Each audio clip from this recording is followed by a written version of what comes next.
So, the A.R.E. Congress is the only Congress where its members can dance in the aisles. Both liberals and conservatives can get together and dance in the aisles. I just love it. And we have Pharrell Williams, a Virginia Beach kid, to thank here. We just love it. Love it. You know, who has said many nice things about the A.R.E. So I think it's wonderful. You know, this is going to be a great Congress. Nancy and I are so jazzed about this. We have 4 people in this room who've had readings, which is very, very exciting. You know, 3 of them had life readings. You know, I mean, 3 of them had life readings, and it'd be interesting because 2 of them were around the same period. So, you know, and they didn't meet each other until this morning. Wow. So isn't that cool? So, you know, another problem with introductions is, do you introduce them by their past incarnation, or are we actually reintroducing them? Well, and first we should point them out because they're going to be around all week. June, I know June is here. June, come on, stand up, say hi to June. Yes. Hi, June. Now, I think in your previous incarnation you were Itlan. Am I pronouncing that right? Itlan, oh, yeah. Yeah, that's right. Right, in her previous incarnation. So, Itlan, I would like you to meet. I can't even pronounce yours. Xenophon? Xenophod. Xenophod. June, I would like you to meet Robert Shore, otherwise known as Xenophod. Right? Right, so this is good, right? These are 2 life readings, right, readings. Yeah. Isn't this great? Isn't this great? Now, so Rob is going to be with us on Monday, and you know he's a writer and he's a speaker, and he is so interesting. He is so interesting. So don't miss his talk on Monday. And you know, Robert, I know I don't want to embarrass you. I'm going to consistently do that. They talked about job security. I'm very quickly losing any kind of job security we have with Kevin, if I haven't already lost it with dancing.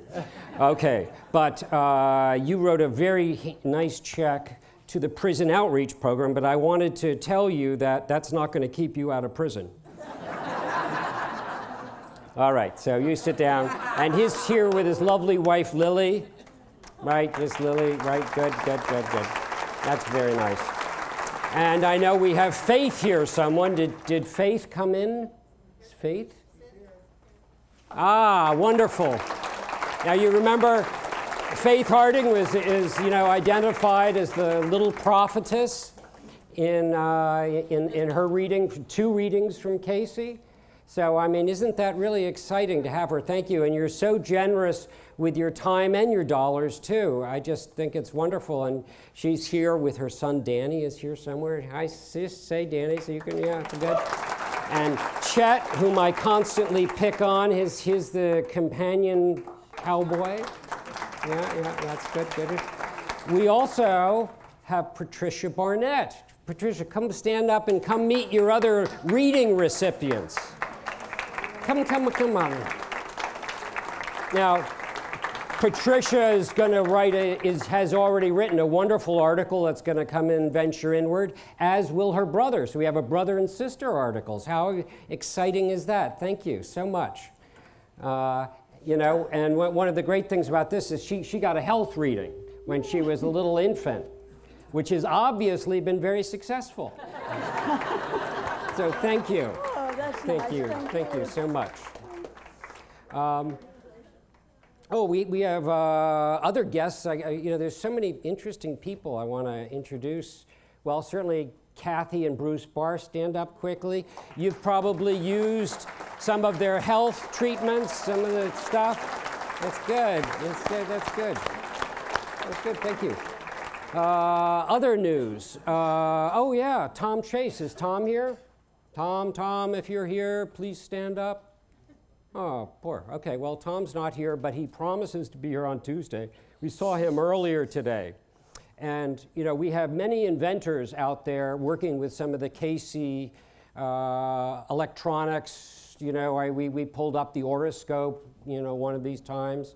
Well, Tom is one of those inventors, and yet he may really have gotten this thing going, and it's really exciting. And I'm very pleased that we found some time, and Nancy donated 20 minutes of her talk. 10 minutes? Okay.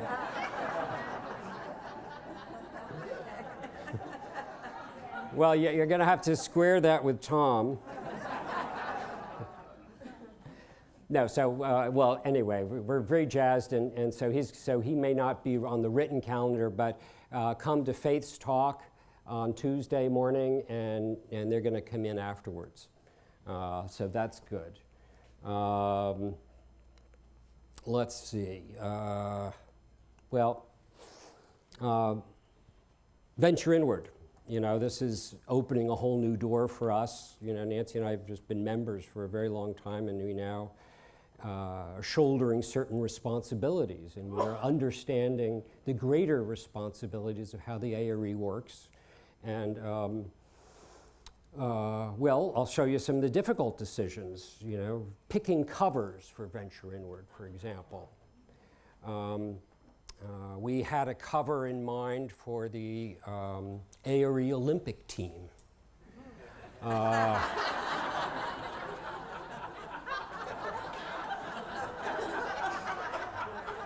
You know, we had to nix that. We just didn't get there on the, didn't get off the mark fast enough. And,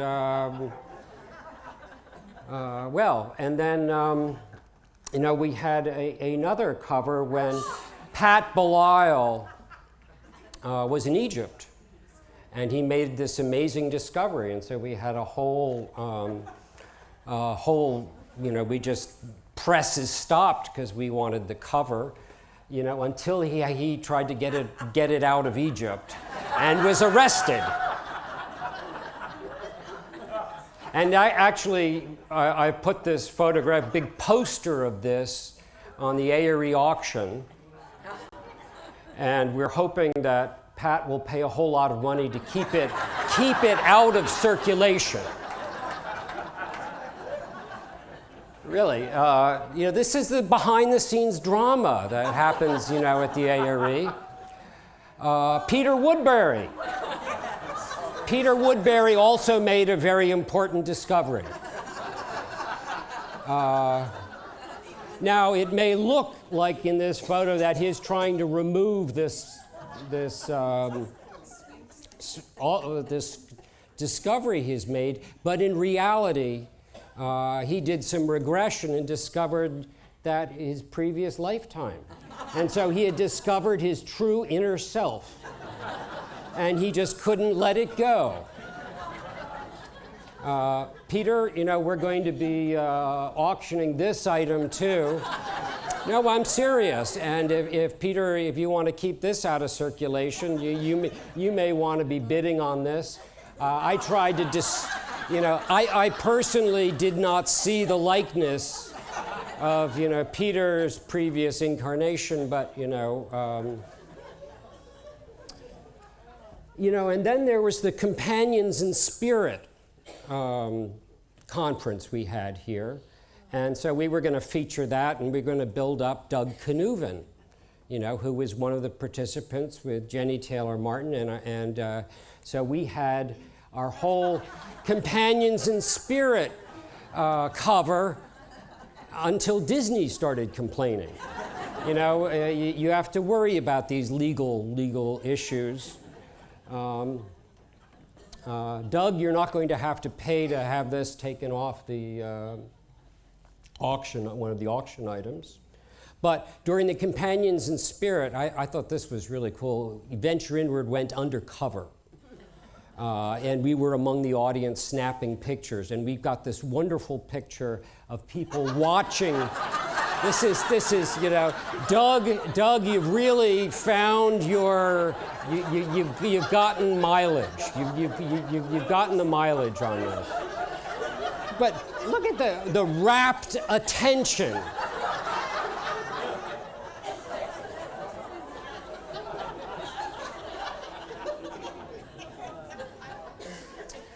Now, it's come to a few people's attention that we run a hidden Where's Waldo competition within Venture Inward. And so we have the winner of the Where's Waldo. You will find John Chatot in every issue of Venture Inward, somewhere hidden in this issue. And if you're very careful and look very carefully, you will find him. Just to talk about treasure hunting, Kevin had me talk to the donors this morning about treasure hunting, and I wanted to mention that Kevin himself and the board have done a bit of treasure hunting, but they don't tell you what they found. No, really, they made this great discovery. They found Hugh Lynn's baseball.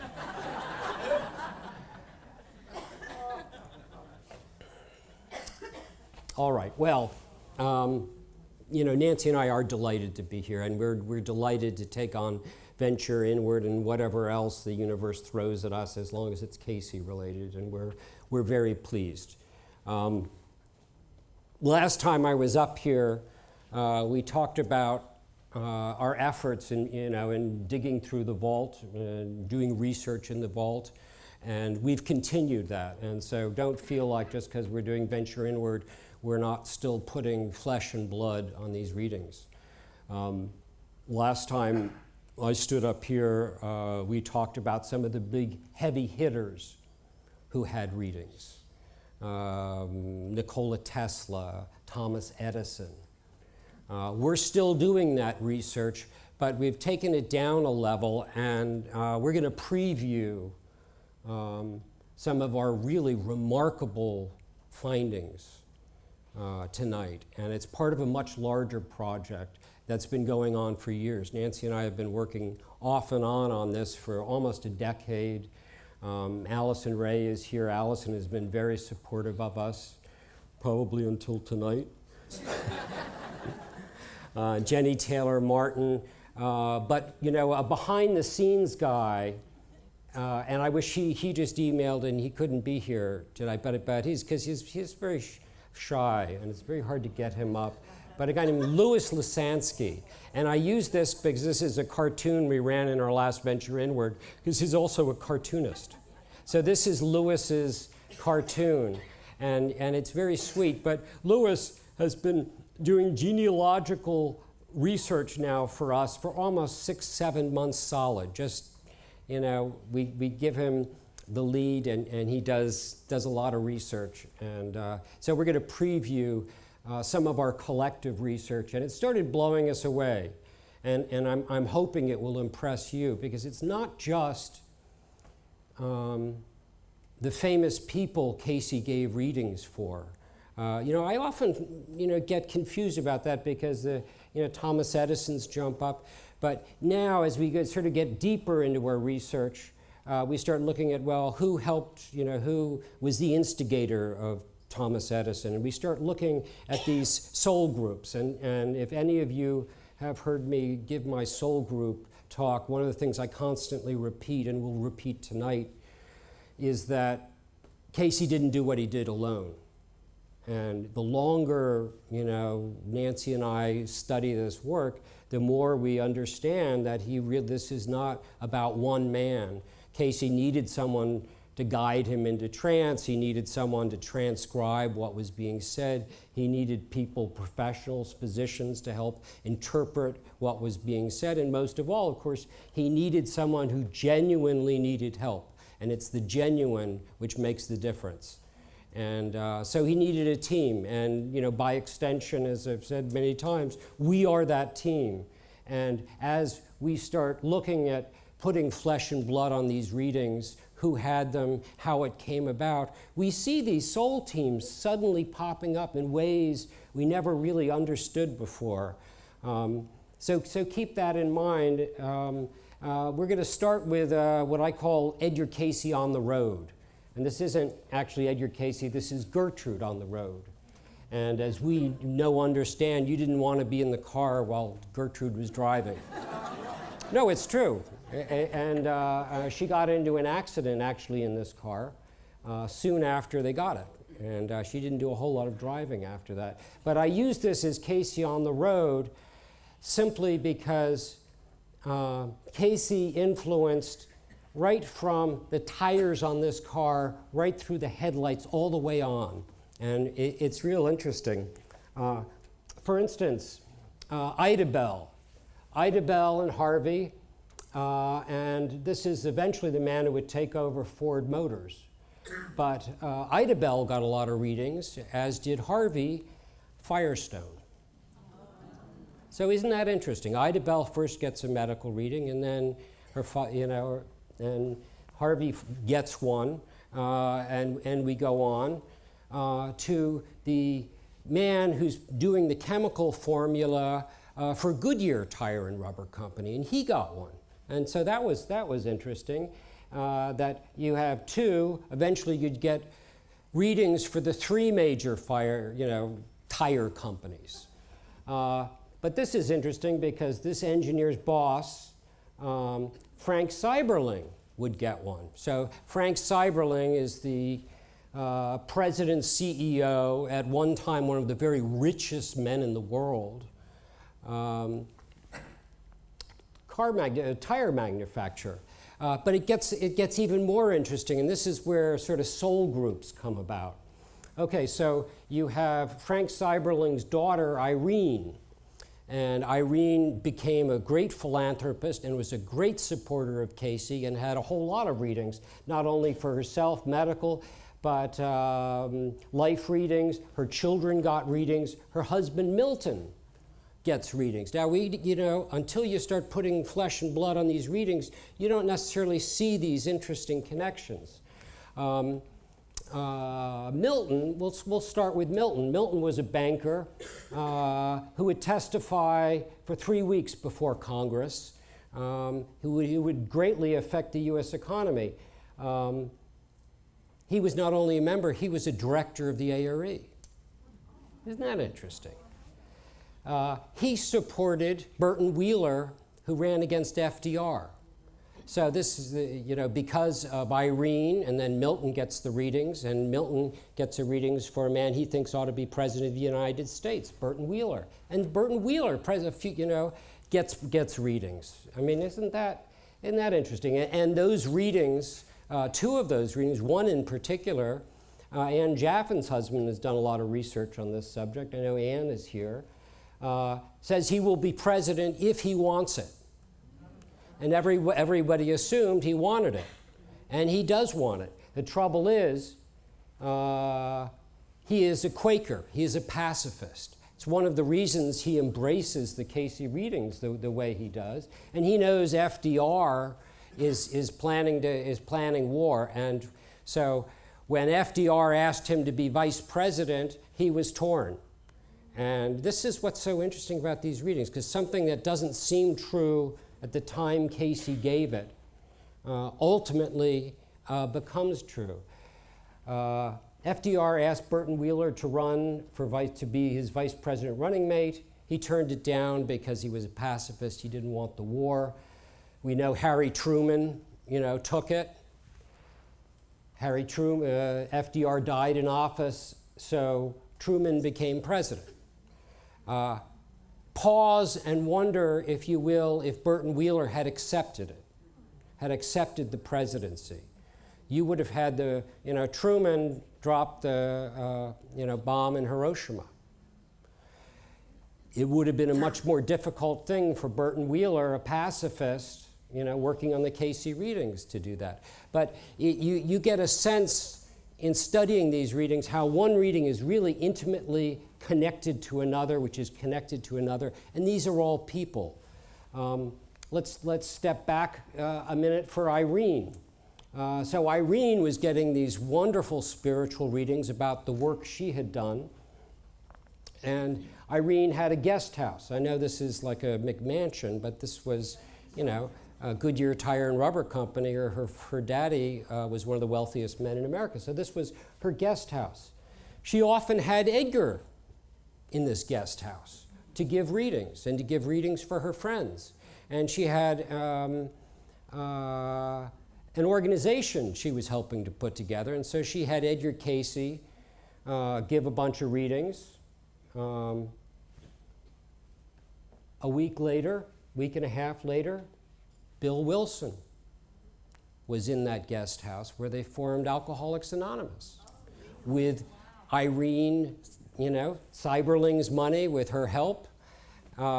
So this is a situation where Edgar Cayce didn't do readings on Alcoholics Anonymous, at least none that we're aware of. You can't draw a connect, but you start putting flesh and blood on this, and you see the wonderful behind-the-scenes energy of the people working together doing these things. So, of course, we have the tires. So let's move up the car.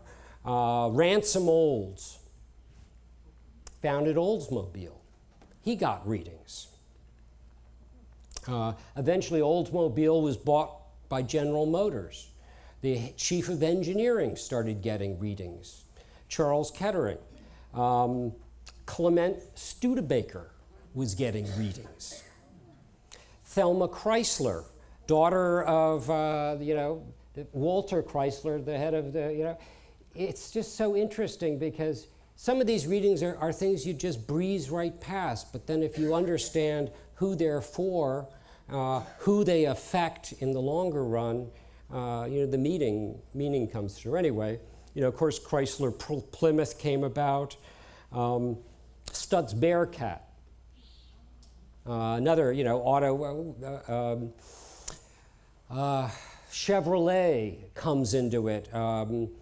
The wife of the owner of Chevrolet, or the guy who started it, William Durand, had readings and had health readings, and then the first man. He's an interesting first guy who had a car dealership. He also started the Indianapolis 500.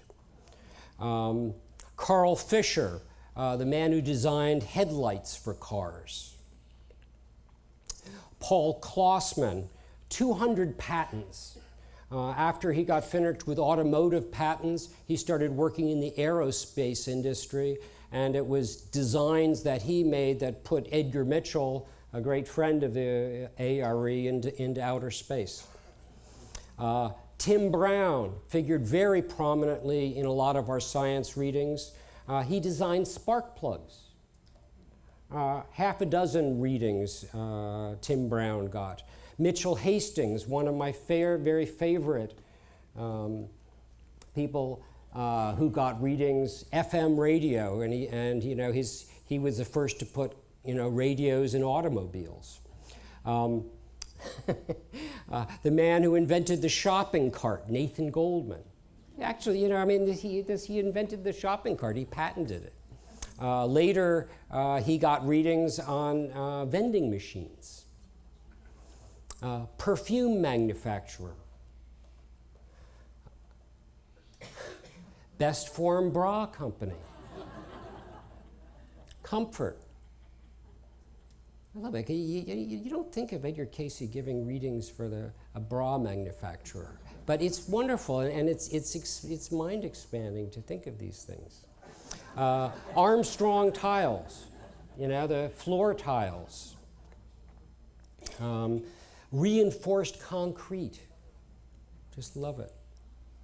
So that's just sort of inventors.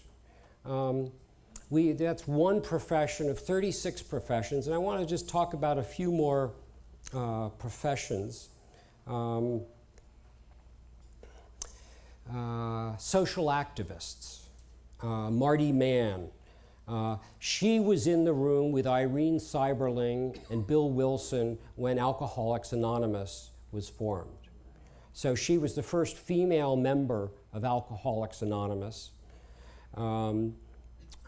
She eventually served in Congress as to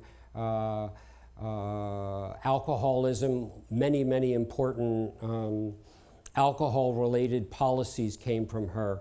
Renee Lamb, an artist, founder of the American Federation of Painters and Sculptors. First woman, PEN, which is the writing organization. Then Ella Phillips Crandall, she was a nurse who worked with psychology patients. She formed the National Organization of Public Health Nursing. And she got readings, several of them, wonderful, inspirational readings. An organization, the United, that handles abused children that were the first to go after pedophiles. And my favorite, Margaret Sanger. I don't know if you know Margaret Sanger, but she started Planned Parenthood. I mean, how wonderful, these readings just reaching out to a whole bunch of, organizations. We see the way Edgar Cayce touched his generation or touched families of that. It's wonderful. Publishers, of course, which is of real interest to me. Henry Holt, editor, publisher, book reviewer for the Herald Tribune, feature writer for the New Yorker magazine, columnist for the Chicago Sun-Times, managing editor of Fortune magazine was getting readings. Sister of William Drake, managing editor of Vanity Fair magazine. That's a little bit of a stretch, I guess, the sister, but I loved it anyway. Publisher of Esquire magazine, was getting readings. Editor-in-chief of the Wall Street Journal. Entertainment. I'm going to go out and I'm going to turn this over to Nancy, but I really wanted to talk about entertainment because it's very dear to me and we're all working towards a Cayce film. Last time, I was here, we talked about Irving Berlin and George Gershwin, who had readings. And this is where, doing this extra genealogical research, going in a little deeper, really pays off because you start looking into, well, who recommended Irving Berlin and George Gershwin? How did that come about? Well, thanks to Louis Lisansky, they went a little deeper and they found, they had the same piano teacher who had readings. Isn't that wonderful? I mean, you see the good that's spread and you see this work spread out. Here's another one, Herbert Sondheim. He started out, in the dress manufacturing business on Broadway in New York. Eventually started dressing starlets and started doing wardrobe for films and stuff. Got a lot of parenting readings. His son, Stephen Sondheim. It's just wonderful. And then there's a dentist. Let me see what his name was. Herman Thurman. But he got a lot of marital readings because he wanted to be a good parent, and he was. And his daughter, among other things, formed the league, sort of the Association of Professional Theater Women. But one of the wonderful things that she brought to the earth was Driving Miss Daisy.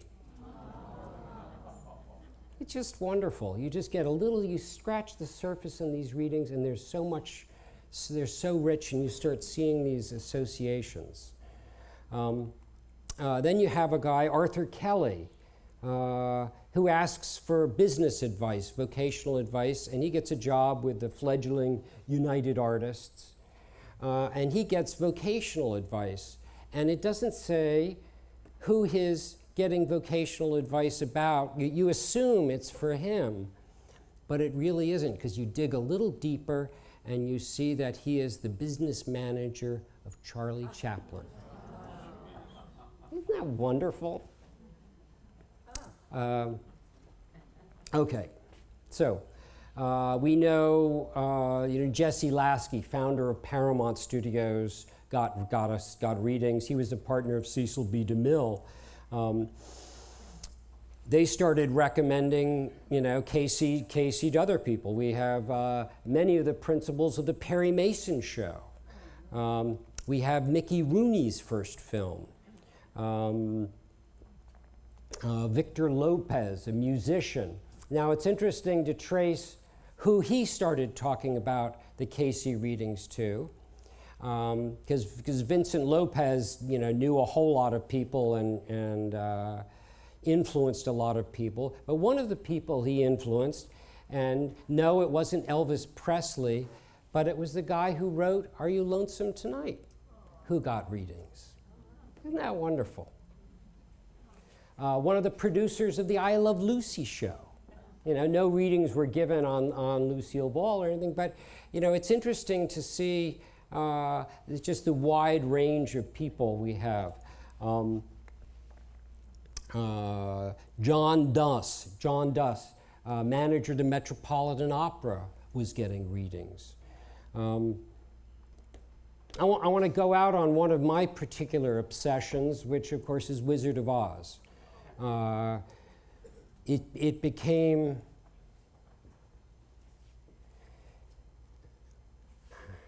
see how to describe this. This is a real difficult one. Because Wizard of Oz is very important to me. One of the very first biography I wrote was with a director who was pulled in at the last minute because the director had a nervous breakdown, and he was pulled in to direct Wizard of Oz, King Vidor. And one of the things that he said about this movie that he worked on is that it was like God was at work all the time, and he didn't know why the first director suddenly went into a nervous breakdown, but he got pulled out. And so I was very delighted to discover that Noel Langley, the man who wrote the screenplay for Wizard of Oz, was a huge Cayce fan. Was just loved Cayce, and actually wrote a book about Cayce later in his career, which we have, and originally bought the home where Charles Thomas and Leslie eventually bought. And so he was right in town. Well, we started doing even more research on Wizard of Oz, and then we discovered that the wife of the producer of Wizard of Oz was getting readings. We know that the man who was composing the music and the lyrics for Wizard of Oz, and they didn't know each other, they didn't know they were getting readings, and they weren't getting all readings at the same time. So what I'm saying is that even though Cayce doesn't give a reading on Wizard of Oz, you get a sense by starting to put, faces to these people and to these professions, you start seeing the universe hard at work to get this movie made. And it's like somehow behind the scenes, the universe has said, okay, this movie is getting made. And of course, it touched many lives. One of the most delightful things about it is that, as Noel Langley describes, following the yellow brick road is really following your kundalini. And that every stop on that yellow brick road, is a stop where you're exploring your chakra. And so, it doesn't say that when you're watching the movie, but that's the import, and that's what you're getting, and it's such a beautiful thing. And as we get deeper into these readings, you start seeing more and more of this. And that's why it's so wonderful to be studying Cayce right now, to be part of this, because there are things we're doing now which could never have been done before. And we're studying this work in a way that we haven't been able to do it before. And so, it's very exciting. And I'm very pleased to continue the work. And I'm going to turn it over to my Nancy.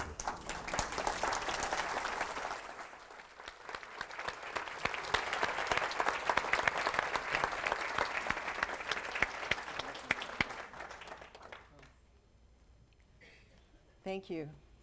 Last time we spoke at Congress, I went first. You'll notice I didn't go first this time. But I didn't run over. No, you're only 5 minutes. You're good. All right. But I ran over, and Sid claims that he was in the back dancing around going, And I think I went over by about an hour. I was sort of oblivious. So and this time, I think, did you bring the umbrella? I think they're prepared to cut it short. You need a... What was that? What was that? You need a hook. A hook. A shepherd's crook. There you go. I want to thank y'all for having us back again despite that. Another thing that happened that time is that Sid set up my talk. And earlier when I'd been preparing it, I had a computer crash and I had to scramble and change computers and everything. And it turned out he put up the computer crash talk instead of the finished one.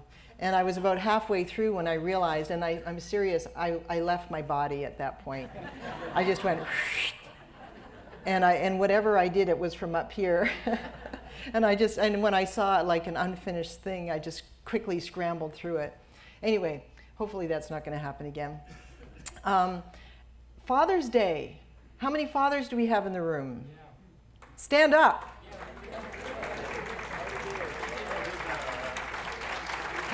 Happy Father's Day. Stand up. How many think they might be a father, but they're not sure? Stand up. All right. Well, as you notice, Sid does a wonderful job of telling stories of Cayce's life and the people around him, people obviously who had readings. I like to focus a little more on the content, so mine is a little more boring, sorry. There's so much to gain, you know. In fact, I think at this time, maybe there's more to gain than ever from the wisdom that came through the Cayce readings. And so I'm going to try and stay to my schedule, but I've shortened things down, but there was one aspect that I really want to focus on with you. Again, don't take me off stage, though. So I know we're talking to a group of Cayceites or family members. When we come to Congress, I always feel like it's like a family reunion. And so I know that a lot of these concepts are very familiar with you, for you, and I just hope that this will bring in a different angle and somehow turn on a little light bulb for you. In this day and age, and the reason I think it's more important than ever, is this is a day and age of instantaneous communication, right? We don't have to stop and think, what are we going to say and how and when are we going to say it? We just say it. And actually, I have a thing on my computer that gives a delay where you can undo it. You have 30 seconds to undo the email that you just sent. There's another one, I confess I don't need this one. There's another one for late nighters that it makes you do a math problem before it lets it send. I don't have one of those. And of course, this day and age of red buttons that you can push and change the world in a twinkling of an eye. So this is why I think it's so important. Thousands of ways, of course, to heal ourselves come up in the readings. But there's a lot more, and there's a lot more about how to lead our lives and so on and so forth. And I want to hone in on one particular aspect tonight, and that is, who are we anyway? And maybe even more important, what are we? What are we? And what are we capable of? What are we human beings capable of? And what are we capable of whether we know it or not? And how important is it to take control of that? And that's the part that I want to focus in on tonight. Cayce says all souls were created in the beginning. So how many people here have a soul? Better question, how many people don't? So that means we're all brothers and sisters, right? We are all created in the beginning. We're all at the same time. I love this, though, this statement by C.S. Lewis, or purportedly, you don't have a soul, you are a soul, you have a body. And so what is a soul according to Cayce? He says the soul is the God part in thee, the living God. Can you see? okay, you can move if you want, I don't mind. The soul is the God part in thee, the living God. Not only that, Cayce tells us it was made in the image of the Maker, but not our bodies, not our minds, okay? It was the soul that was made in the image of the Maker. And he says an entity or soul is a spark or a portion of the whole, the first cause of purpose. And the soul is all that the entity is, has been or may be. I like that, or may be, going into the future. In other words, it's our permanent selves. And so what does Cayce mean when he says entity? What's an entity? He says that the entity is that combination of the physical body throughout all of its experiences in or through the earth, in or throughout the universe. How many people are completely new to Edgar Cayce right now? Nobody, so I don't have to explain reincarnation or anything. That's good. All right. So an entity, as Cayce uses the word, is the sum total of our soul, our current body, everything our soul has ever thought, done, experienced, felt, and whatever it's going to think, experience, and feel. So it's the sum total. Cayce tells us that man's origin was as a spirit. In other words, we didn't start out as physical bodies. We didn't start out that way. In some readings, Cayce refers to souls on Earth, who came to Earth before we had physical bodies, as morning stars. And this is Cayce's life seal, as depicted by an artist, Carol Hicks, who also has been a web designer for the A.R.E. And so those are the morning stars you see there in that picture. Isn't that pretty? Hugh Lynn, Edgar's and Gertrude's eldest son, explains that the readings tell us on the topic of early bodiless bodies, or souls, these first souls projected thoughts, much in the manner that we today build air castles. And by air castles, he means daydreams, except that these projections were stronger and much more carefully directed. Cayce tells us the forms in the physical sense were of the nature of thought forms, so and able to push themselves out of themselves in that direction in which development took shape, much in the manner of the amoeba in a waters of stagnant pool. I like the amoeba part. I'm not sure about the stagnant pool part, but anyway. And this is one reason, by the way, when people talk about excavating for ancient man, maybe this is why they're not finding it. It's like, because we weren't in bodies as we know them. Cayce went on to say that through their use of creative powers for selfish purposes, and I shouldn't say they, I should say we, right? Souls became entangled in matter or materiality to such an extent that they nearly forgot their divine origin and their nature.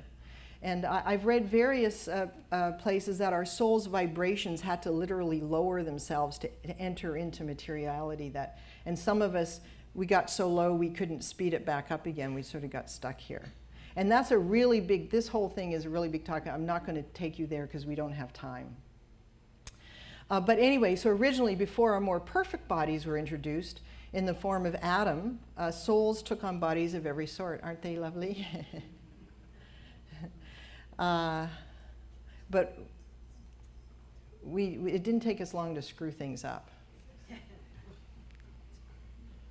So Cayce says the separation or turning away brought evil, and then became the necessity of the awareness of self being out of accord. And so we learned obedience through things we suffered. So it was only our suffering that taught us, that to even helped us recognize we're not here we're not who we're supposed to be. It became essential for us to remember that we'd fallen away from our source, and that of course is the Adam and Eve story. Sid already showed you that. He didn't read it to you for anyone who can't read it. I love this. Eve is saying, but all I wanted to do was go on a 3-day apple diet. And the little angels down in the story, she should have had a colonic instead. This is a joke that only Cayce people would get. It's like, what? All right. In any event, according to Edgar Cayce, we are here now, finding our way back to whence we came.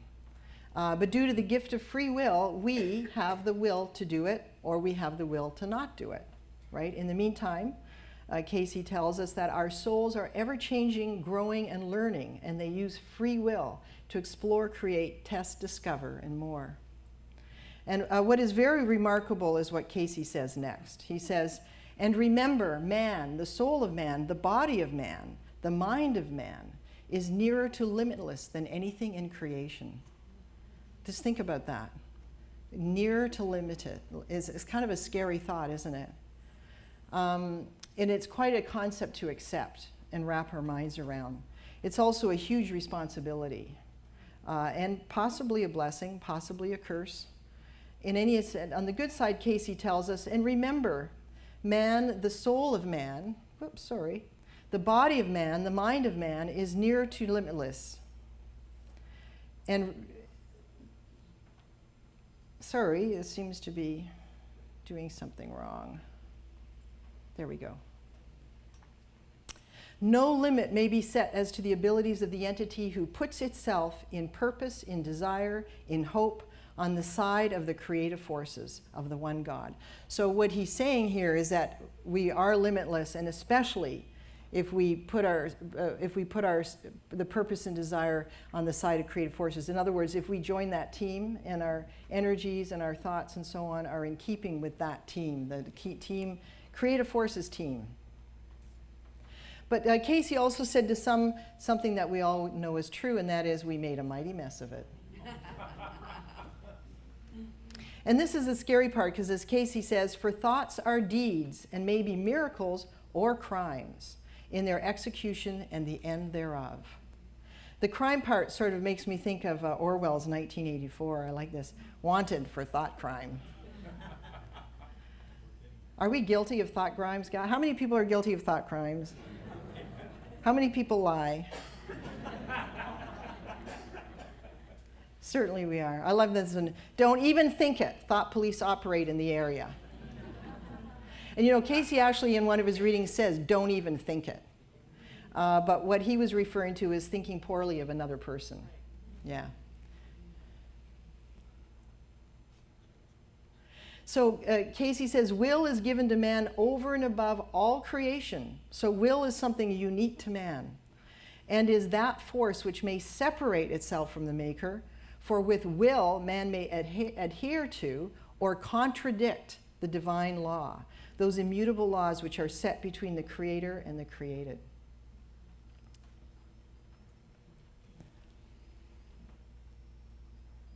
What happened? Oh, I'm hitting the wrong button. What goes around comes around. Of course, that doesn't mean there will not be consequences. We all know that, right? To what we think and what we feel due to universal laws, law of karma, like begets like, for instance, or of course, consequences of what we do due to human laws. We all know that. But the universal forces will not make us stop thinking or feeling what we do. It will not force us. We have free will. It's totally up to us. The part where it becomes both amazing and worrisome at the same time is when we grasp that not only are our deeds, but our thoughts and feelings can affect other people. And in fact, not just other people, it can affect the world, the physical world. We humans are like radio transmitters. And like it or not, and whether we know it or not, our thoughts and feelings broadcast probably 24/7. And we're also, maybe even worse, we're radio receivers. Whether we know it or not, whether we like it or not, we're receiving what other people are emitting. Now this image depicts one-on-one mind communication, but actually most of us do not have control over it. We're transmitting in all directions. Our minds don't have a firewall, as they say. You see, even the journal article from the U.S. Army War College says that. If we ponder not only the miracle, but the mass destruction that has occurred over the eons, those produced by mankind, it still does not fully describe what Cayce says we are capable of, mostly unwittingly. For example, when Cayce was asked what causes sunspots? He replied, what are sunspots? A natural consequence of that turmoil which the sons of God in the earth reflect upon same. So, sons of God, that's us, right? Sons of God are us. Or as John Van Auken says, we're godlings. I don't know much about sunspots. I did a little bit of research. This is what I learned. It says the precise mechanisms that trigger sunspots are not yet known. Do you think we should tell them? And they say sunspots can send enormous amounts of energy and charged particles hurtling into collision with the Earth's atmosphere, where they can cause magnetic storms that disrupt or alter radio and cell phone communication. Can you hear me now? But even more scary is that it can wreak havoc with electrical grids. And so if they get worse, and we all know how dependent we are on our electrical grids. During the 1989 solar max, for example, a power surge triggered by solar energy, so this was directly related to a sunspot, damaged transformers that were part of the Hydro-Quebec power system. That surge left 6 million people in Canada and northeastern US, so no US, you're not off the hook here. They were without electricity for more than 9 hours. Oh no. But anyway, maybe even worse, it cost the government $12.7 billion to repair it. I don't know how it works timing-wise. There might be more in the Cayce readings. I haven't had a chance to investigate. Is it just what happened yesterday or in the last 10 years or, I'm not sure. But I thought, let me go look up 1989 and just see what was going on, within 1 month before the surge, the USA and the Soviet Union had run a total of 5 nuclear tests. And actually, between 87 to 90, the USA and USSR each tested about 40 nuclear bombs for a total of about 80. And by the way, in 1992, the US declared a moratorium on nuclear testing, thank heavens. And you've got to, if one wanted to get picky with me, they say, yeah, but that's a physical thing, that's not a mental thing.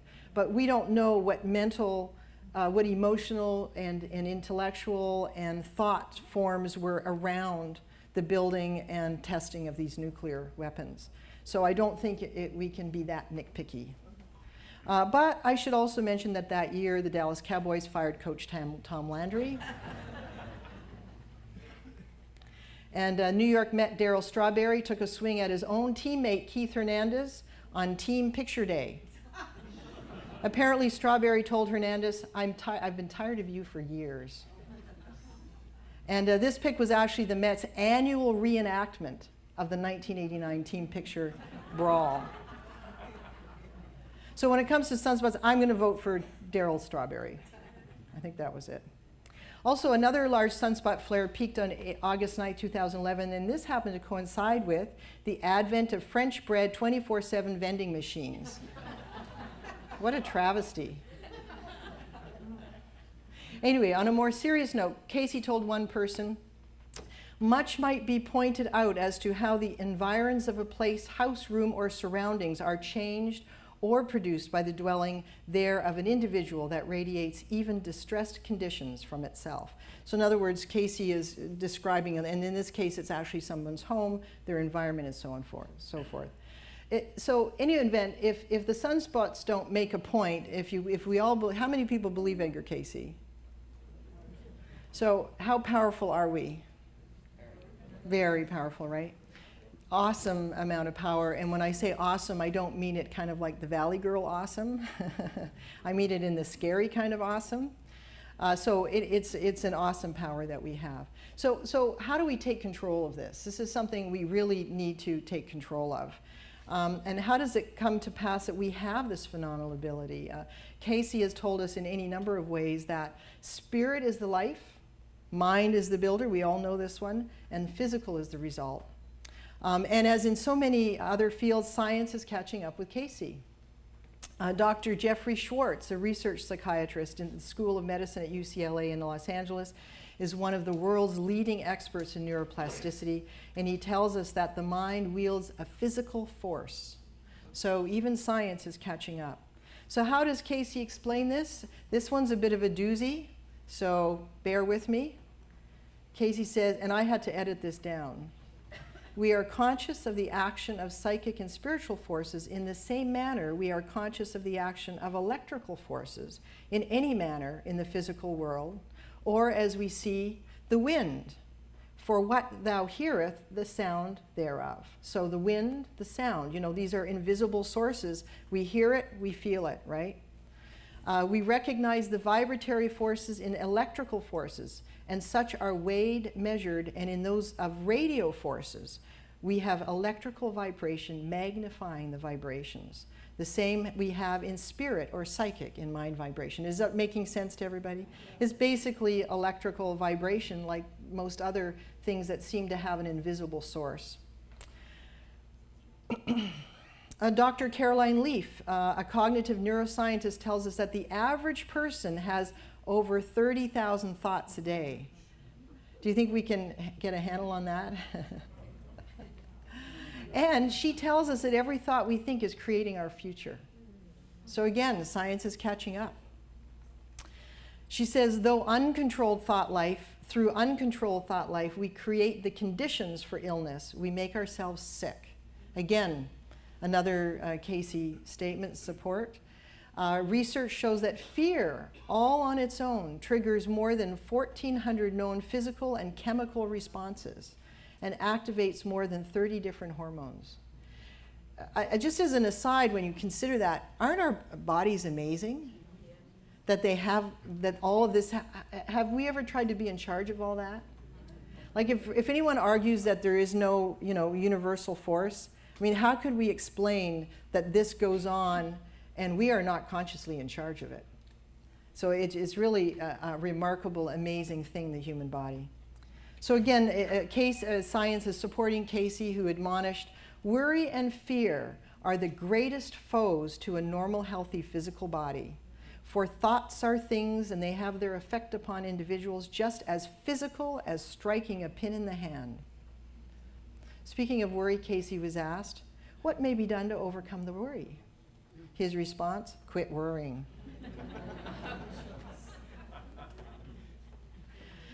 Dr. Leaf also tells us toxic waste generated by toxic thoughts causes the following illnesses: diabetes, cancer, asthma, skin problems, allergies, to name a few, but consciously controlling your thought life will make you healthier. So that's a quote from Dr. Leaf.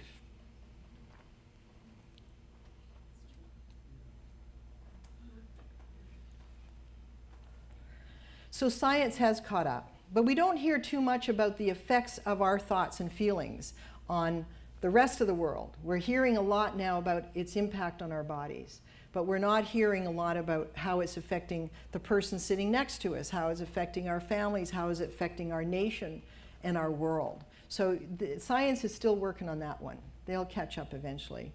There may be something out there, but I haven't come across much. Here is a challenge. What do we do? How do we take control of this situation? Cayce tells us that we need to conquer self. He says self is the first to be conquered, to be known. Then establish self once that control of self is gained, not separating self as one that would lord it over another, but that one that would manifest abilities within self to aid others. For the greater individual is the one who is the servant to all. And to conquer self is greater than taking many cities.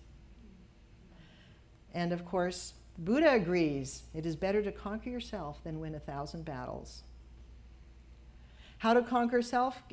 Cayce says, begin with the spiritual attitude. First know in self what ye believe about spiritual things. Know who is the author of thy faith. He tells us, and this I think is exceptionally, exceptionally, exceptionally important, and that is stand aside and watch ourselves go by. Cayce said, it is well to stand aside and see self go by, and in our daily meditations to take a few minutes for introspection. Think back over the words and acts of the day. Ask self, why did I do this, or why did I do that? Would I have acted before my God in the same manner I acted before my brother? Am I expressing my concept of God in my life to those I contact? So he wants us to stop and really review the day. at the end of each day. I don't have it here because, of time issues and so on, but he also says, go ask other people and see what they say. And he said, be humble. Let them tell you. Gurdjieff's taught, as long as a man does not separate himself from himself, he can achieve nothing. Socrates, an unexamined life is not worth living. I saw somewhere something that said, if I examine my life, it may not be worth living. And anyway, so what does this all mean? One important thing to be asking is, what is our intent? What is the intention that we have? Cayce tells us, for while mind is the builder, it is the purpose, the intent with which an individual applies self mentally that brings those physical results into materiality. So it's the intention. What is our intention? And that's one thing while we're examining ourselves, is ask ourselves, what was my intention here? Like when I said this or that, or did this or that, or even when I felt something, why did I feel that? Again, he has told us, an act or intent or thoughts are deeds and may become crimes or miracles. We all already saw the crimes and miracles. I like this. Dr. Dwayne Dyer echoes this when he says, our intention creates our reality. In fact, Cayce tells us that we actually get marked, if you want to call it that, based on our intentions. And not just on what, and just the try. We have to have good intentions and try, and that's all we get marked on. We don't get marked on what happened as a result. He said, leave that to God. Just have the good intention and try. And he says the final outcome's not our job, it's God's job. Sorry, that's really blurry, isn't it? But anyway, they got a B+ and a C+. That's not bad. When asked, how can I best help my daughter? Cayce replied, help her understand herself. Don't help her to understand you or others, but herself. The study of self prepares an individual's soul to understand everyone else. If the judgment is according to the standard of the way of truth, which is, as ye do to others, ye do to thy Maker. He tells us, the study of the subconscious, subliminal, psychic soul forces is and should be the great study of the human family. And when you think about this, this would be studying our incredible power. It would be studying how and what we should be controlling, how we should be controlling our thinking and so on. He says, through self, man will understand his Maker. When he understands his relationship to his Maker, he will only understand that through himself. The Search for God books teaches that we should both seek and serve. This is really interesting. In the study, may the entity come to know self better, and in whom and in what it may believe. Seek, for only the seeker may find. So we have to go out and actually actively look. But let thine heart, thine mind, thine soul be joyous in that thou hast gained in thine experience. That to express love in thine activities to thy neighbor is the greater service that a soul may give in this mundane sphere. Who is our neighbor? Everybody, right? It is interesting, Cayce told a woman who was the reincarnation of Judy. Do people know who Judy was? She was in the Essene community. She did a number of things, but she took charge of the upbringing and education of Jesus. So she was a pretty neat lady. And something John Van Auken told me today, I didn't know that, is she had the ability apparently to bilocate. She could be in more than one place at one time. And she reincarnated into a lady named Julia Chandler in New York City and had a radio program and was in charge of the top observation deck of the Empire State Building. What a cool place for someone like her to be, huh? Like a beacon. Anyway, he told her to become aware through service. He says, then only as an individual gives itself in service does it become aware. For as the divine love is manifested, that alone is the manner in which the growth, the awareness, the consciousness grows to be. Friend, ye may be born to the very presence of divinity itself. Cayce recommends that we meditate. That's not news, right? Everyone knows that. but not only to commune with the creative forces and to relax and improve our health, but also to understand ourselves better. He says, while we are seeking to know self through meditation or by asking, or by taking an inventory of self, we are passing, as it were, signposts, seeing a little light day by day, or catching a word here and an idea there from those we contact, which causes us to realize that all are closely related and are traveling somewhere along the same road. He's talking about all our fellow souls who were all created in the beginning together. Truly knowing self is knowing the other fellow, for all are parts of the same mind. And this is where that concept of oneness comes in, that I think probably everybody has. How many people really get the oneness thing? They're over there, if you want to catch up with them later. And hey, if this gal can do it,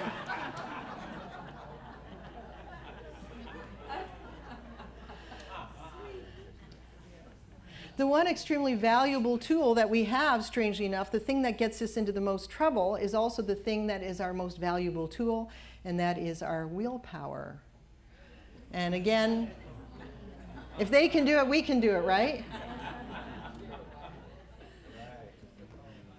So what can we do to get things under control here and improve the world around us? What can we do, right? For starters, Cayce says, be positive. This is new, but this is not new, but let's think about it in this context. How important is this?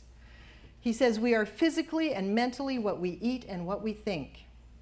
He goes on to say, it is the mind that focuses energy into creative, positive, or destructive, negative avenues of expression. The impact of our choices will eventually find expression in the physical, affecting ourselves and our relationships with one another.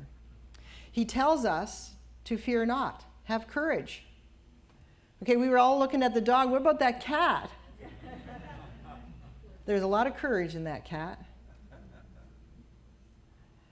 Just like positive or negative thoughts, fear spreads. We've all seen this happen, haven't we?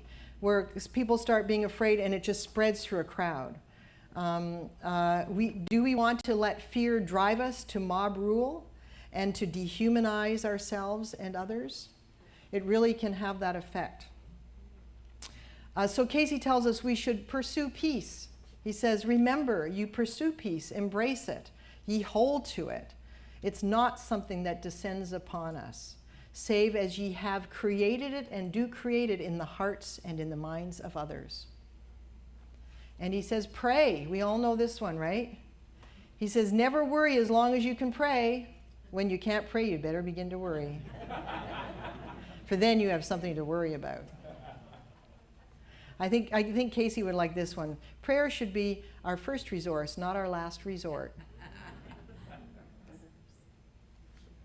And Cayce reminds us, though, they've known that petitioning prayer is less effective than general prayer. And what petitioning prayer is when we tell God how to do his job.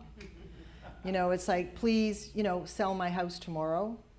Whereas general prayer it's been scientifically proven to be much more effective than when we tell God how to answer it. So as Cayce says, for all prayers answered, just don't tell God how to answer it. But no matter what prayers we choose, Cayce recommends we use the Lord's Prayer, just so you know. I'm not going to go over it now, but the Lord's Prayer apparently was designed to touch on all of our chakras in these bodies that were built especially for us to move into after we made a big mess of things. The chakras are a method of escape through meditation and so on. Just like sleeping is the closest thing we have to death, and death is a way out.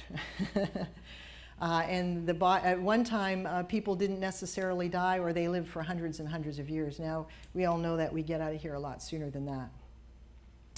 Anyway, another thing to do, create a library of positive thoughts. Spend at least 15 minutes every morning to read, view, or listen to something inspirational or motivational. If we do this regularly, we'll have those thoughts and feelings ready at hand to turn to when our mind sort of doesn't go where it should be going. It's creating a library of thoughts. I like that. Avoid angry or negative media. How many people have managed to do that lately? Good job. You realize there's only 10 hands went up, right? Yeah, that's another thing is, and now if you go online and do a search for positive news, Google, you'll actually find it. It's out there. There's the good news, and there's all kinds of different sources of good news if we want news and want to have a positive spin on it. Add patience, love, and kindness, those that produce that which is at variance to patience, long-suffering, brotherly love, kindness, gentleness. There cannot be healing. And in this case, it's to somebody who's ill. They have to change their attitudes if they're going to get better. Feel gratitude. The best news is that gratitude can actually be fostered and developed in individuals. You can sit down and write. A lot of times they recommend every day, at the end of each day, sit down and write a bunch of things we're grateful for. And so they've actually scientifically proven that gratitude is one of those muscles that can be exercised, and you can actually add to your gratitude. And of course, Cayce says that the more gratitude we feel, the more good comes into our lives. How many people know that feeling with gratitude where your heart feels like it's just expanding? Isn't that a wonderful, wonderful feeling? One of my daughters went to boarding school and in high school, and so I missed her terribly. And I'd go. She was in Canada, I was in California, and I'd go back and forth and go to see her whenever I could. But I'll always remember the time I picked her up. She was exhausted, was driving. We had like a 3-hour drive ahead of us. She was sleeping in the seat next to me. And my heart opened with gratitude, and it stayed open like that for the entire trip. And it was just a remarkable feeling. I don't think I ever told her that. Anyway, jot things down. Write letters of thanks to people in our lives. So there's a lot we can do to enhance gratitude. As I like to put it, gratitude is the attitude, dude. I used to threaten my kids with that. I'm going to do a rap song, gratitude. It's the attitude, dude. In any event, keep in that attitude of thankfulness, Cayce says, not that of belittling self. Give thanks, give praise for the joys of each day, and you'll have more to add to thy joys daily. And if we have nothing to be grateful for, check your pulse.